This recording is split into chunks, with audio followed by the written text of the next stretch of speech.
Hi, I'm Derek Burke, and I'm a senior research scientist on the IPUMS international team. Although we talk about record swapping elsewhere in the workshop, I want to talk for a few minutes here to look at our record swapping procedure in more detail.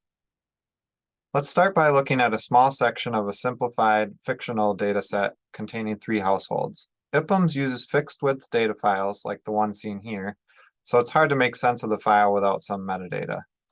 The first column here encodes the type of record, household, or person. Our data files are hierarchical in the sense that they include person records nested underneath household records. The household and person records often have different line lengths as they do here because they include a different set of variables. Some variables, however, like record type, household ID, and person number, are written onto every record. Households are assigned a person number of 0 by convention, as we see here. The next 4 columns of each household record encode the geography of enumeration down to the second level administrative unit. All 3 of these households are in the same second level unit, 1603. The next 2 columns on the household records encode the census block. The following 2 encode the original enumeration ID within the block. And the final 2 columns encode the number of persons in the household. For the person records, this fictional dataset only includes 2 characteristics, age and sex. So the input to the record swapping procedure is a file that looks much like this. Now to the record swapping program itself. This is an example usage of the program, which is run from a Unix command line. The program itself is written in Perl, contained in a script called swap.dwellings.pl. We can share the source code for this program by request. The first argument is the path to the input fixed width data file. The next argument is the percentage of households to be swapped across geographic boundaries. In this example, we are swapping 0.5% of households. We don't publicize the actual rate at which we swap households, but we would advise against a swapping rate much higher than 1% of households, because the purpose of swapping is to inject uncertainty into efforts to identify households rather than to significantly alter the file, and swapping more than a small percentage of households will distort geographic patterns. The next arguments specify the start column and width of the IPUMS assigned household ID that we saw in the previous slide with the fixed width file. Note that for the purposes of this illustration, I'm assuming that dwellings and households are the same thing in this file, as is often the case. So you might recall that the household ID variable started in column 2 and had width 4 in the fixed width file that we just looked at. Next, we specify the start column and width of the main geographic variables. These variables define the units within which the order of households will be shuffled if that option is selected, which I'll talk about in a second. The level 1 and 2 geographic codes in our fictional data set start at column 8 and have width 4. The final column position specified here is for all the geographic variables that should be kept together as kind of a bundle.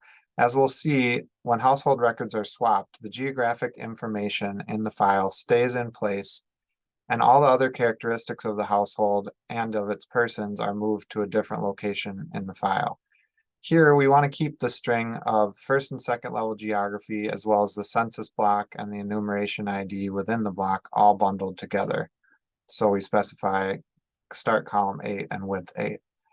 The -s argument signals that we want to shuffle the order of households within the main geographic units after swapping the small subset of households across units. This is a precaution to ensure that the household record order cannot be used to infer a lower level of geographic detail than we release in our variables. Finally, the pipe character and file name indicate that the swapped data file should be written to a file called swapped.dat. So briefly, what does the script actually do? I'll only illustrate the swapping aspect here, not the order shuffling. I'll discuss that a little later. So let's say our data set consists of 5 households labeled A through E. And note that these labels don't correspond to identifiers in the data. They're just for ease of reference here. The first step in the script is to randomly select households based on the specified swapping rate that are going to be swapped. So here we randomly select households A and D to be swapped. Next, the script randomly shuffles the order of these selected households. Here we only have 2 to swap, but in a real application, we would have a larger set of selected households, and the order of all those would be shuffled.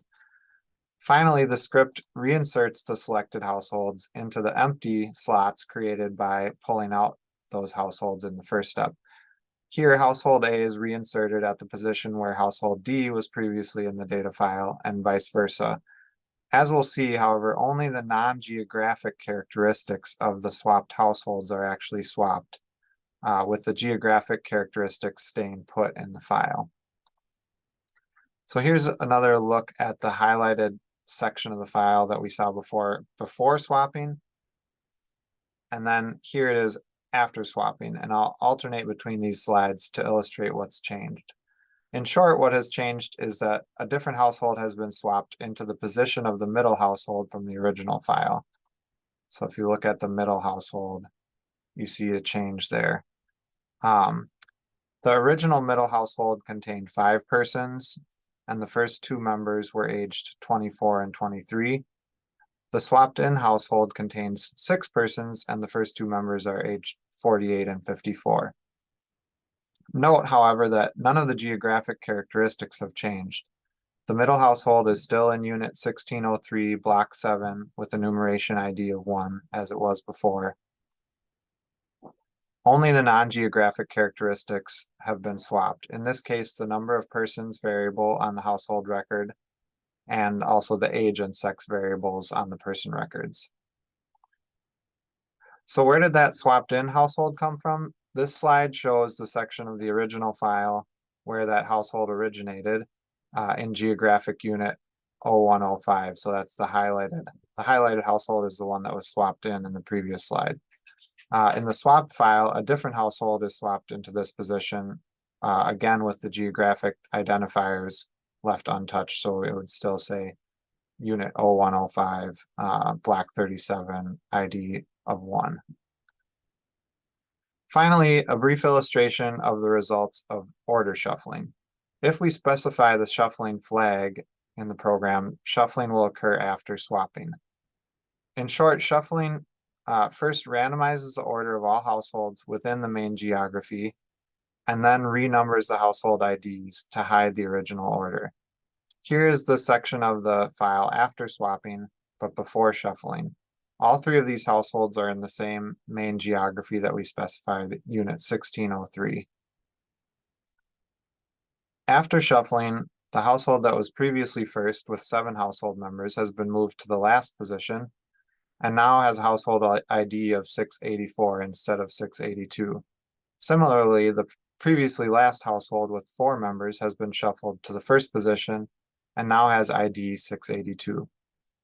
Whereas swapping is only applied to a small fraction of households, order shuffling changes the order of virtually all household records in the file based on random shuffling, while preserving the ordering by the main geographic variables that will be released. So Unit 1602 would come before 1603, etc.